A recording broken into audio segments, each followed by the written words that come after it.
Okay, today we will talk about competence as it applies to law and ethics in the Human Services Program. We're talking about competence that's required for everything that you need to do to provide ethical services. So are you competent with everything that is required for you to provide ethical services? This can include technology. Are you competent with technology? There's a big piece of technology that's going to be required as your competency. It can include specialized trainings or CEUs. Are you competent in serving a specific population, and are you competent in law and ethics? Certain training is going to be required ongoing. Law and ethics, for example, will be one. Suicide assessment training will be ongoing. Child Protective Services will be ongoing, and there will be conferences that offer these services for you. You can go live and in person, or you can do them online, depending on your learning style and your teacher preferences. I personally like to go and do law and ethics in person. Okay. Take specialized trainings to expand your competence. For example, specialized training in domestic violence, specialized training in mental health, trauma and abuse, suicide, HIV and AIDS, LGBTQ, multicultural considerations. Expand your competence and then get experience. So working in agencies where you have a multicultural population, that will be helping you to get some good experience. There are many local trainings, and I can't guarantee which ones are available right now, but I'll give you some example of things that I've attended. Del Amo Hospital, eating disorders, National Association of Social Workers, law and ethics trainings, domestic violence training through Rainbow Services, National Alliance on Mental Illness offers many trainings, many locations. Here's an example of some of the trainings that they offer.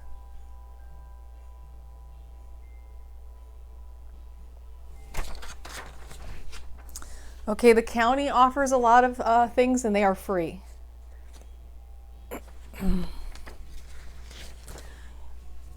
You can have the county come to your agency and provide these trainings, or sometimes you can join in on a training that's taking place in the community.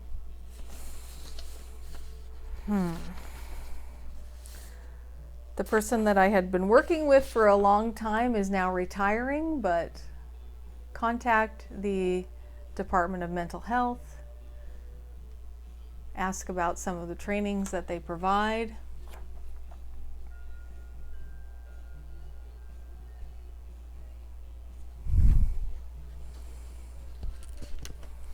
YWCA sometimes provides training. Here's an example of something.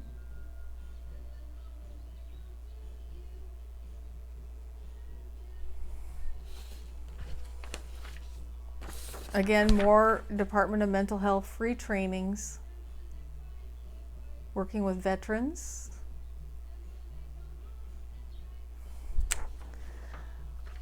The amount of trainings that you can go to is just abundant. Trust me, it's abundant.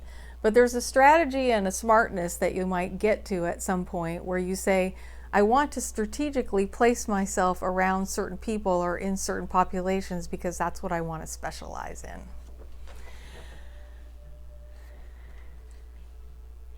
There's going to be plenty of trainings you can also take online, but and there's some great benefits, obviously, about either method. However, Going in person does provide you the opportunity of meeting people. And as you know, in my classes, part of my style is to join people together. My philosophy is you're going to need each other later. Might as well start getting used to working with each other now. And some of the trainings that I went to and those physical certificates that I showed you is an example. Okay, your lack of competence and your lack of ability to demonstrate your competence could lead to legal or ethical issues. So you want to be able to demonstrate your competence by keeping certificates, by staying actively trained. When you have active training, you can at least say that you did what you did for a particular reason and you made an educated choice. So you want to stay up to date on law and ethics trainings. You want to stay up to date on specialized trainings, especially if you're working in specialized populations. Even if you're doing everything right, get insurance just in case. Keep your certificates and also get certification and get licensure. That demonstrates usually a certain level of competence as it comes into play for your education and also for your experience. What is the bare bones list of competence that you need right now? You need to know about 211. You need to know about CPS and APS, which stands for Child Protective Services and Adult Protective Services. And you need to get multicultural exposure. You can go onto Google and type in 211 CPS, APS, and you might get different results depending on where you live. So I'm not going to give the same website to every person. Multicultural exposure, how do you get it? You have to, at the bare minimum, start going to multicultural events and to spending time in places and with people that are outside of your normal comfort zone. And just start where you are and keep moving forward. Again, just like the networking with training, when you go to multicultural events, you meet people as well, and your network and your life and your experiences are shaped that way. All right, personal experience does factor in, but it's not enough all by itself, because your personal experience is not taking into account multicultural considerations. Your personal experience is not necessarily, a lot of people are not aware of their own values or other people's values, and when you're not, you can definitely be an unethical therapist. You can't just rely on your personal experience to help other people. You do need to know the ethical codes. You do need to know the laws.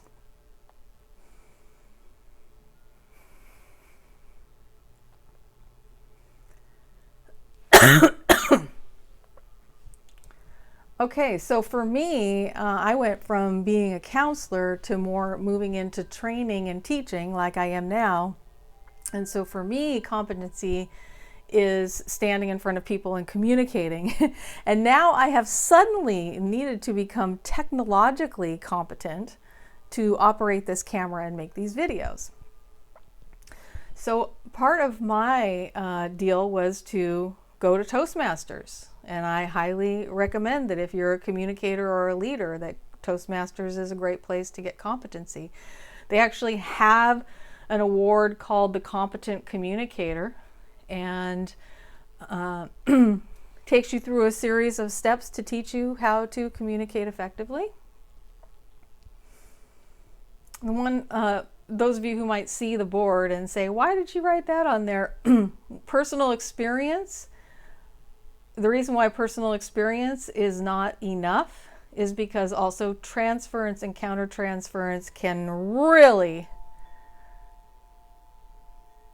wow, I mean, that's a whole other topic that we have to get into. But if you are only in your own world and then you try to counsel people, the transference and the countertransference that can happen is just damaging. Okay. So for me, I had to go to Toastmasters, learn that it's okay to be imperfect, which is exactly why I'm able to do this video standing here right now. It's okay to make a fool of yourself in public. When I was in Toastmasters all those years ago, I was also part of the Derby Dolls.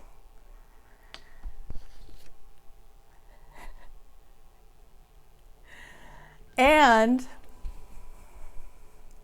I went to the Derby Dolls to try to get strength and to learn how to work with a team and to have an outlet for my energy. And it was just a wonderful time of my life. Then at the same time, I was in Toastmasters learning how to overcome my fears. And so I had a class on Halloween. And I decided that for Halloween, I was going to wear my roller skates. The pink wig was just because it was Halloween. But anyway, I did teach the class on roller skates. So I figured that maybe making this video was kind of along the same lines. And when I taught that class, I said, everybody, please, let's take a photo. And I wanted to say that it's the American way to have different ways to express yourself. So now I get to practice what I was preaching. Anyway, I hope that you have a good experience now of competence and that you feel that you can at least get the basic level of competence by finding out more about these areas right here. Bye for now.